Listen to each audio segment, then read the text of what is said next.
Agora então passo a apresentar-vos a Beatriz, que está um bocadinho nervosa, mas que já passa. É a Beatriz, a Inês, a Márcia, a Catarina, a Nádia e, finalmente, uma doutora, para enquadrar isto tudo, a doutora Dória, que nos vai ajudar então a tentar compreender isto. Ora, vocês, olhando para vocês, já não são assim, não são bebés, não é? Não são assim tão pequeninas. Beatriz, que idade é que tem? 17. Então vou tratar por tu, está bem? Sim. Olha lá para casa, neste momento já sei que tens os teus amigos todos no Facebook e no telemóvel, todos completamente a mexerem-se e a tentar entrar em contato com ela, portanto faz favor, use o nosso Facebook para isso. Ora, tu eras fã de quem? Do Angélico? Angélico. Então, onde é que conheceste pessoalmente? Conhecia. E então? Eu conheci-o, que ele deu uma presença em Coimbra, nós somos de Coimbra, e eu sabia que a Inês já o conhecia, então... Inês? Esta Inês? Sim. Mas tu porquê que te ligaste ao Angélico? O que é que lhe achaste de graça? Não sei, quando ele entrava na série... Vamos falar dos morangos com açúcar da concorrência. Portanto, tu desenvolveste uma ligação com ele, primeiro através dos morangos, é isso? Sim. E depois, mas havia muitos rapazes fantásticos e os dessert eram 4. Mas era aquele. Porquê? Não sei, foi sempre o que me chamou mais a atenção. Porque era giro? Exato, também. Claro, também, então, também. temos que dizer a verdade, não é? Mas ele também era muito simpático e tu ficaste mais ligada a partir desse momento, não é? Exato, sim. Portanto, ele foi lá a Coimbra e tu então conseguiste estar com ele. E então, como é que foi? Como é que foi essa relação? Eu vi-o chegar e... Ainda era melhor em pessoa do que... Sim. Sim. Tu estás muito nervosa, tens aqui, em cima dos teus joelhos, tens aqui, eu imagino que é um álbum de fã. Sim. Tu uma vez tinhas pensado ser fã de alguém, ou não? Não. Não, desta maneira. Desta maneira. Desta maneira. Portanto, tu tens, de facto, sentiste que tinhas uma relação com ele. Que ele não era da tua família, mas que havia ali qualquer coisa. É como se fosse. É como se fosse. Já à volta estou aqui, Inês. Um bocadinho mais velha, um bocadinho mais crescida. Então como é que era esta relação? Também era um Angélico? Sim. Fã do Angélico também. Então como é que era esta relação com ele? Foi engraçado porque começou mesmo do nada e foi evoluindo para uma certa... Do nada era primeiro só para a televisão? Não, por acaso nem foi tanto para a televisão. Então. Isto o trabalho não deixa ver muita televisão. Então, porque a Inês começou tem com os 25, concertos, não é? Exatamente. Mais crescida, sim. Começou com os concertos dos Desert. Ah, E depois comecei a conseguir estar com eles nos autógrafos e privar, comecei a conhecê-lo melhor. Achei uma pessoa muito humilde, carinhosa, embora não fosse a primeira impressão que eu tive dele. Achei que ele era um bocadinho convencido. ai, não era de todo, não é? Pois não, mas depois, lá está, depois com o tempo percebi que era uma maneira dele brincar, estava a brincar comigo um bocadinho. Ele também ficava tão assustado, provavelmente, como ficavam as fãs. Porque nós não esquecemos por vezes que essas pessoas que idolatramos também têm as suas fragilidades. Bom, mas no caso da Inês a relação foi mais longe, não é? Sim, um bocadinho. Mais longe porque começou a namorar com um amigo dele, não é? Primo. É primo mesmo, primo. Portanto, houve uma relação... Foi um cupido, um Angélico. Ai, o Angélico é que foi o cupido. Um bocadinho.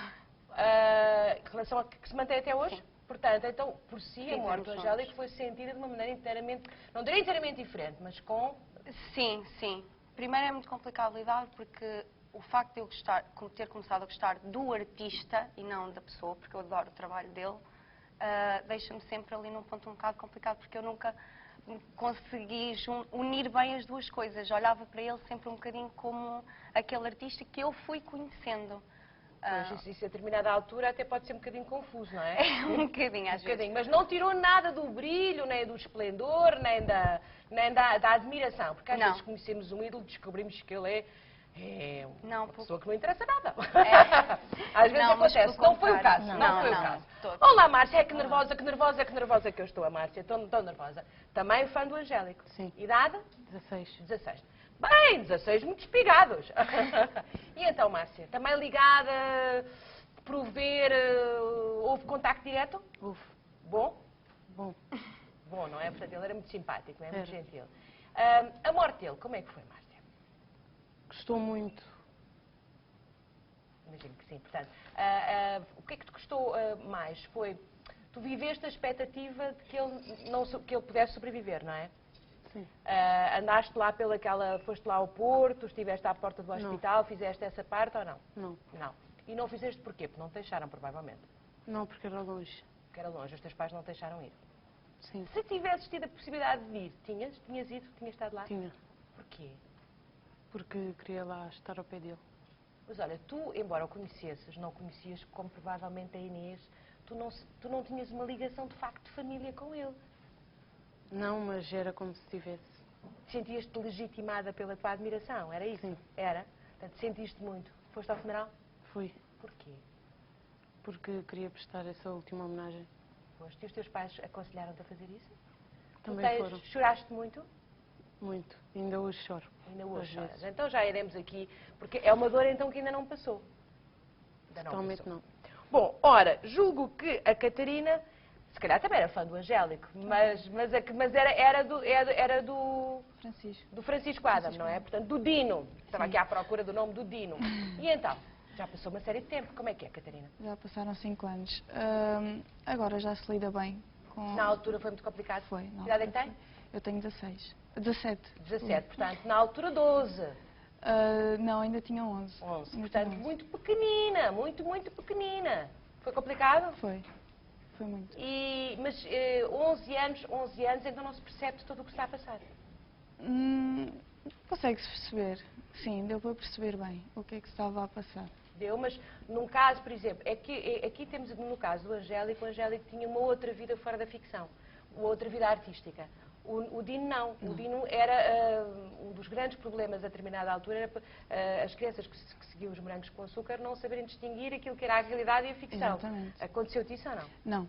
Eu sempre consegui distinguir quem era o Dino e quem era o Francisco Adam. Sim. Os teus pais acompanharam-te muito? Estavam preocupados? Sim, a determinada altura ficaram preocupados, mas... Porquê? Porque por causa da tua tristeza? Sim, e pela minha idade, e também foi o primeiro contacto com a morte, né? De alguém assim. Tu nunca tinhas perdido ninguém que fosse importante? Tinha a minha bisavó, mas era pequenina. Pois é, Não. já foi com certeza uma recordação distante. E agora temos alguém, que é a Nádia, que viu algo que então isso é de todo invulgar, não é? E que esperemos nunca mais se veja, não é? Ora, a Nádia é fã do Micosfera. Sim. Que idade é que tem, Nádia? 17. Também és pequenina, pronto. Então, Nádia, tu viste o teu ídolo sucumbir. Aquele momento terrível acontece à frente dos teus olhos e de milhares de pessoas. Lembras-te disso até hoje? Lembro. É uma coisa que provavelmente nunca mais me vou esquecer, porque apesar de acompanhar futebol, nunca se está à espera que um jogador caia como ele caiu. E principalmente porque depois de ele ter expressado aquele sorriso, não se estava à espera que ele caísse. Tu tens isso tudo, frame a frame. Tens o sorriso e depois aquele momento em que ele sucumbe. Olha, isso atormentou-te durante muito tempo? Um bocadinho. Os primeiros jogos após ele ter falecido foi um bocadinho complicado. Tinhas medo de mais alguém? Sim, sentir que mais alguém podia cair ou acontecer mais alguma coisa a outros jogadores foi complicado. Foi complicado. Bom, temos então aqui já uma série de emoções. Olá. Temos aqui já uma série de emoções que é a proximidade com alguém que de facto não será próximo. É como família, mas não é família. Como é que isto se faz com esta gente? Como está, doutora? Bom dia. Posso tratá-la por Dória? Pode, com certeza. Então, diga-me lá então. Bom dia. É uma relação muito intensa, não é? Como vimos pelos relatos de cada uma das jovens que aqui estão. Faz-se porque na adolescência nós precisamos de encontrar outras figuras com as quais nos havemos de identificar, não é? Na infância são os pais, mas depois na adolescência nós precisamos de construir a nossa própria identidade. E para isso precisamos dos amigos e muitos jovens também ligam-se aos ídolos nesta perspectiva de identificação. Os jovens leem os seus comportamentos, não é? Observam tudo o que tem a ver com o ídolo. E eles aí estão a ensaiar, no fundo, papéis de como ser, como vão ser quando forem adultos. Daí esta ligação tão forte, não é? Esta adoração, esta dedicação que têm a esta pessoa. No entanto, não sei se talvez ali as jovens mais velhas já tenham consciência que esta é também uma imagem idealizada, não é? É idealizada, porque normalmente eles nunca são exatamente assim. Por acaso, aqui no caso do Angélico, acho que ele era muito da forma como o idealizavam. O caso do Micos não conheci tudo e o Francisco Adam também não conheci muito bem. Mas, neste caso, bate certo, não é? Mas os ídolos têm muitas falhas também, nomeadamente conduzir depressa, não é? Mas pronto. Mas existe isso, não é? É. Têm falhas como todas as pessoas, não é? São humanos. São humanos, mas quando são ídolos quase que perdem essa dimensão de humanidade, não é? E é isso que a morte do ídolo põe em confronto, não é? Este choque, afinal, a imagem idealizada cai por terra, não é? Neste sentido, de que a morte existe também para os ídolos. Portanto, é um confronto com algo que é inevitável para todos nós, não é? A morte, mas este confronto nem sempre é fácil, principalmente porque na nossa sociedade a morte ainda é um grande Ninguém tabu. gosta de falar sobre o assunto, não é? Naturalmente. Bom, deixe-me então aqui convidar quem está lá em casa, e se há gente mais novinha, que os pais autorizem que falem connosco, ótimo. Deve estar a passar neste momento em rodapé o nosso número de telefone. É favor ligarem para nós e explicarem se isto os deixa incomodados, se já ultrapassaram, se não ultrapassaram, se a questão está, enfim, têm um lugar no afeto estas ausências, mas ainda se pensa no assunto, porque há meninas aqui que ainda choram, portanto é normal que existam outras aí em casa, já sabem. Então, telefonem para nós e entrem, ou pais ou mães que estejam preocupados também podem fazê-lo. De qualquer das maneiras, o nosso Facebook também é para os mais tímidos, há sempre gente mais tímida, também é um esplêndido veículo para trazermos aqui mais opiniões. Vou voltar então aqui às meninas, portanto, tu ainda choras ou não? Quando vês, tens isto tudo aqui, dás-me licença? Posso? Posso? Então dá cá. Portanto, tu tens aqui uma coisa que se nota que é um projeto de amor, não é? Sim. Tu pegas nisto tudo, mexes nestas folhas onde está aqui tanta coisa sobre ele bem, isto? Esta é a Rita Pereira. Sim, que na altura namorava com ele. Ai, ela está a ficar com a vozinha embargada. Ora, tu quando vês isto tudo, isto dá-te... preenche o vazio ou... Um bocadinho. Um bocadinho? Sim. Mas choras ainda? Choras. Olha, e depois... E depois, como é que resolves isso, essa emoção? Porque como é que resolves essa emoção? Vejo vídeos e tento mantê-lo vivo. Tentas manter... Isto é saudade, não é? Isto é saudade, não é, Dória? É saudade. É saudade, mas agora, da saudade, é saudável ou não? Eu acho que sim, a morte é muito recente ainda, não é? É saudável, mas é sobretudo necessário haver alguém que ajude a viver esta saudade e esta tristeza, não é? Um bocadinho aqui, Quem está a dizer é aqui um bocadinho como a Júlia está a fazer, não é? Com a jovem. É preciso que haja um adulto ou alguém com quem ela se sinta bem, com quem ela possa falar sobre esta saudade. Ó Inês, portanto, a Inês é a pessoa com quem a Catarina, não é? Beatriz, peço desculpa, que a Beatriz conversa. Porquê? Porque a Inês é mais crescida? Não, também me dá jeito a mim. Também dá jeito. Então explique lá, como é que vocês combinam aí uma com a outra nessa matéria? Porque muitas das vezes convivemos com a Angélica e estávamos juntas, o que ajuda também um bocadinho a cumplicidade que temos em alguns momentos. Por exemplo, se formos a uma discoteca, é muito complicado não estar com ele, porque normalmente era nesse ambiente que convivíamos com ele, nas presenças, nos concertos, e então eu e ela conseguimos uma certa Mas a complicidade. Inês também chora, também de vez em quando vai-lhe assim uma tristeza. Sim, já não é aquele, já não choro desalmadamente, como chorei no início. Mas sim, às vezes ainda me emociono bastante, ainda é muito recente e também é complicado tentar gerir o facto de tentar dar força às pessoas todas que estão à volta e receber essa força também. Porque no seu caso há a tal ligação à família, não é? E portanto, a dor está amplificada de outra maneira, não é? Porque é a dor da verdade, não é? Daquelas pessoas que perderam um filho, um irmão, primo. Portanto, é diferente, não é? Mas é bom que conversem uma com a outra. É muito bom porque sentem-se em companhia, não é? A empatia com os nossos sentimentos ajuda-nos, não é? É curativo. Mas também faz parte e faz falta a comunicação de um adulto, não é? Que nos ajuda a desconstruir esta imagem, como estava a dizer, do ídolo que é sempre alguém belo, não é? Inteligente, é uma imagem muito idealizada. E se um adulto nos ajudar a desconstruir isto neste caso, no caso do Angélico, também não terá um bocadinho a ver com o facto de ele ser extraordinariamente bonito. Ele não é o namorado que todas queriam ter. É verdade, não é, Beatriz? Era o que se chama uma brasa incomensurável, não é? Temos que admitir, portanto, há aqui também uma sexualização da imagem do ídolo, não é? O ídolo normalmente é bonito, O ídolo é aquilo com que nós sonhamos, não é? Quer seja a fama, a beleza, o dinheiro, o sucesso, o magnetismo que o ídolo tem, não é? E que faz parte dessa imagem que é criada. E, portanto, é preciso, para a construção do ídolo é preciso... É que eu acho curioso, estamos aqui só a falar de rapazes, eu só tenho aqui raparigas. Pois. Portanto, isto deve querer dizer alguma coisa, não é? Portanto, isto quer dizer que, de facto, ligamos-nos e temos admiração por aqueles que... É que o Angélico era lindíssimo. O Dino também era giríssimo, o Micos Feyer também, não era nada de se deitar fora. Portanto, temos aqui, de facto, uma projeção. Era o homem ideal para cada uma de vocês. Era? Meninas aí do fundo. Era? Tens sempre a ideia, se eu encontrasse um dia o meu ídolo, eu vou namorar com ele. Não. Ele vai olhar para mim, não. Ah! Ah! Não? Não. Sim. Pode ser que ele queira dar-me uns pontapés na bola comigo. Hã? É ou não? Acaba por ser. Nós temos agora, estou aqui a receber alguma informação, temos uma menina de 11 anos a ligar-nos. 11 anos é muito pequenina. Eu acho que ela está em linha mesmo? Tá? Olá, bom dia. Estou. Estou? Olá. Olá. Que idade é que tu tens? 11? Sim. Ah, tá bem. E como te chamas? Está ali aquela foto do Angélico. Inês, está ali na foto do Angélico. Estou aqui a receber mais uma voz que não sei de quem é. Olá, Inês. Fala comigo, se faz favor. Estás-me a ouvir bem? Estou.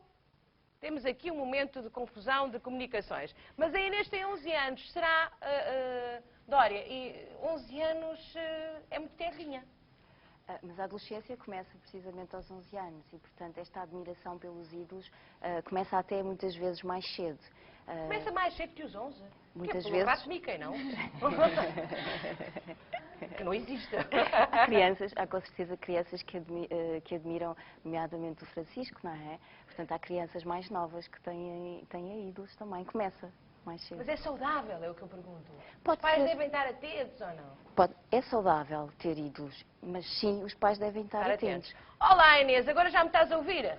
Sim. Olá, que bom ouvir. Estás bem disposta? Sim. Passaste um bom fim de semana? Sim. Ótimo. Olha, então o que é que me queres dizer? Tens saudades de quem? Do Angélico? O Angélico. Então, conta-me lá. Gostavas muito dele? Sim. É, e choraste muito agora que soubeste que ele morreu? Sim. Foi. Olha, e gostavas dele porquê? Porque o vias nos Morangos ou porque foste a concertos dele? Que eu via sempre na televisão. Ele era muito... Eu gostava da voz dele, gostava dele, da maneira de ser dele na televisão.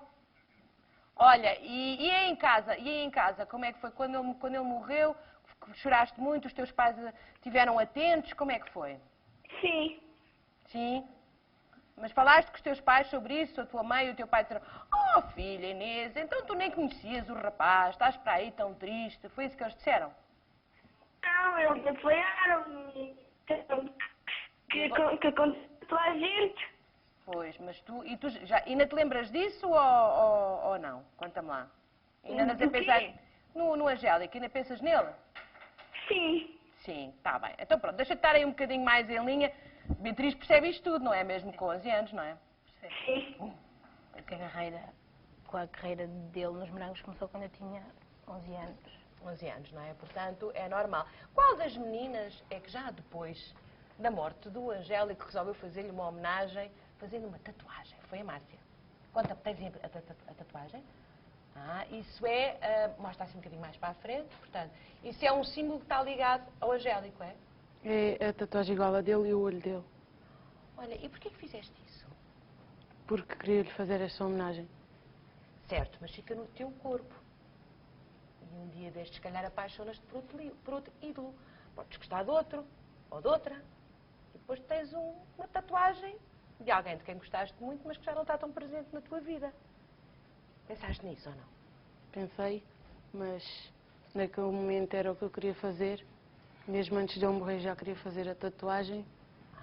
Portanto, era um projeto que estava em andamento, era isso? Era. Vou de novo à Dória. Tatuagens, manifestações no físico da ligação ao ídolo. É muito intenso. Mas deve-se fazer ou não? Eu acho que não há problema em viver a adolescência desta maneira. Este é um grande exemplo de como há uma identificação muito, muito grande com o ídolo. Por isso é que os pais devem estar atentos, não é? Porque no caso do Angélico, como estava a dizer, nós não temos sequer registro do Angélico ter comportamentos de risco ou de estar associado a esse tipo de comportamentos. Mas ao bocado nós vimos imagens, por exemplo, da Amy Winehouse.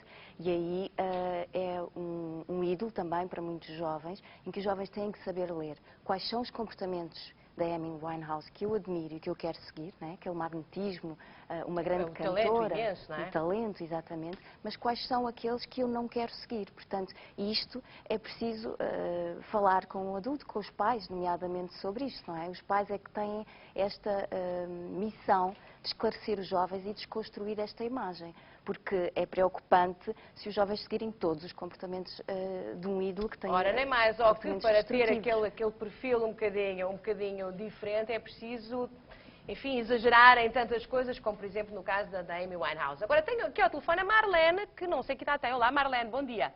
Olá, bom dia. Um bocadinho mais velha, 16. Olá, Marlene. Então conta-me lá, tu és fã de quem?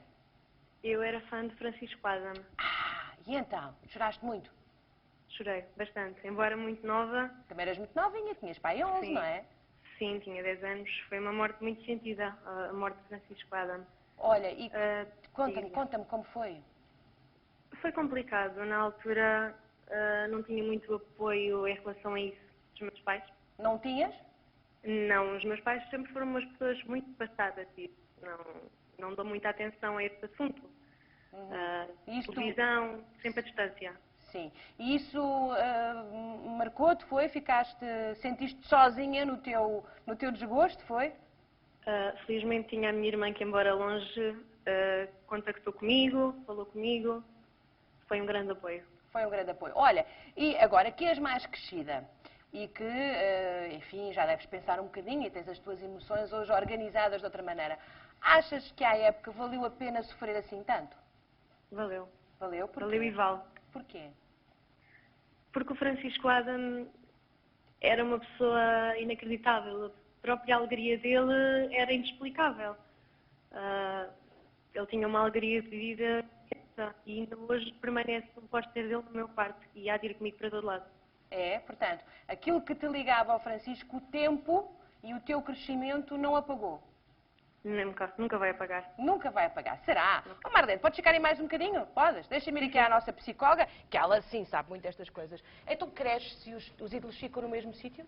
Tantos de nós que ainda temos ídolos, não é? Que nasceram na adolescência. Por isso, não faz mal, não é? É um amor, não é? É como se fosse uma adoração, um amor que nós temos. Muitos desaparecem, mas muitos perduram e, portanto, não faz mal. Mas aquela irmã que esta jovem tinha foi muito importante para ela poder viver de uma maneira diferente esta dor, não é? Porque ela viveu dor, viveu tristeza. Algumas das jovens também aqui falaram em ansiedade e, portanto, é difícil viver isto tudo sozinho.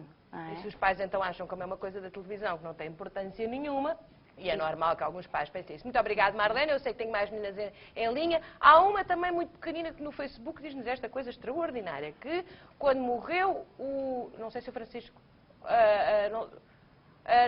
tinha-lhe morrido os avós, e ela ficou muito triste. E depois morreu o Angélico, ela sentiu a mesma dor, o mesmo género de dor. E isto, para o resto da família, provavelmente é um sacrilégio. É o mesmo género de dor, mas a intensidade é diferente, com certeza, não é? Porque é uma pessoa com a qual não se privou, não é? Portanto, é o mesmo género de dor, há tristeza, há ansiedade, há medo da nossa própria morte, quando somos confrontados, quando os jovens e as crianças são confrontadas com a morte do outro. Mas a intensidade é diferente e também isso pode ser explicado às crianças, não daquela maneira como ao bocado exemplificou, isso é da televisão, ele nem sequer o viste, não desvalorizando, nunca desvalorizando, não é? Porque se alguém desvalorizar aqui o sentimento desta jovem que até tatuou, não é? A imagem do Angélico, eu acho que ela não se vai sentir bem, portanto é preciso saber estar com os jovens. Mas é difícil para os pais que não vivem estas coisas com tanta intensidade entender a dor deles, não é? Porque é aquela... Mas vocês não conheciam a pessoa. Mas como é que é possível? Será que foi isso que aconteceu, Filomena? Olá, bom dia. Bom dia. Olá, Filomena. É a mãe, então, de uma menina que ainda está muito perdida nas suas emoções, não é? Perdida nas suas emoções, mas eu até compreendo. É, Filomena. Ela era fã do Angélico, é isso? Ela era fã do Angélico. E então, tem ela agora que... os Deserte, que depois a Sol ficou Angélico. Certo, portanto, ela tem que idade? Ela tem 14. 14. E então, como é que isso foi em casa? Filomena, como é que conseguiu amparar a sua filha nesse momento? Eu compreendia bem, porque todos nós temos um ídolo. Eu também tenho um ídolo. Tem? E aí tenho. Quem é o seu ídolo já agora? Do que eu vou adivinhar? Tony Carreira. Exatamente. Ah! Eu tenho coisas, eu às vezes, eu não me ponho a olhar para o Euromilhões nos Estrondos a Sossego. Diga-me então. Como essa menina que está aí, eu também tenho um dossiê onde guardo tudo, com as fotografias dele e de tudo o que o rodeia. Do Tony Carreira? Do Tony Carreira, exatamente. Ah, está bem. A senhora tem muito que fazer, que agora há o Miquel Carreira, há o David Carreira. Isto de Carreiras não faltam. E é o seguinte, eu moro na rua, mesmo onde morava e onde mora. Portanto, um rapazito que ia no carro com ele também, que era o Hélio. Pronto, que era o Hélio. Exatamente, eu moro 2 casas ao lado dos pais do Hélio. Ai, que imensa tristeza. E nesse dia foi um sábado, foi assim uma coisa horrível. Aqui toda a gente acordou com os gritos de uma dor, porque ao fim e ao cabo eu sou mãe de um rapaz também com 21 anos e sei dar o valor. Claro, horrível. Mas isto para dizer que sempre que a gente passamos, ou aliás que subimos a rua, eu noto que a minha filha, quando salva a rua, diz assim, mãe, coitadinho do Angélico. E isto a mim também me dói. Claro. Me dói porque é assim, eu cheguei a ir com ela, eu peço imensa desculpa, também estou um bocadinho emocionada. Sim, esteja à vontade, diga. Eu cheguei a ir ao Rock in Rio com ela, portanto, no Parque da Bela Vista, onde ela foi assistir ao espetáculo dos Deserte, e eu vivi aquilo também tudo com ela. Embora eu tenha 41 anos, eu também gosto de acompanhá-la. Sempre que posso, gosto de a acompanhar, mas isto é natural hoje em dia. Esta adolescência, ter estas emoções, porque eu com 41 anos também as tenho, porque é que eles não os poderão ter? Claro. Portanto, compreendeu tudo, tem dado colo e percebe às vezes a tristeza que aparece aí na sua rapariga mais jovem. Muito obrigada. E aconselho a todos os pais que o façam, porque eles têm o minuto deles, têm o tempo deles, como nós já tivemos. Muito bem, muito obrigada, Filomena, por esse bom conselho. De nada. Ora, esta mãe está bem, não está? O que achas? Beatriz? Está bem. Não te podes queixar da tua. Não te podes queixar da tua, diz a Inês.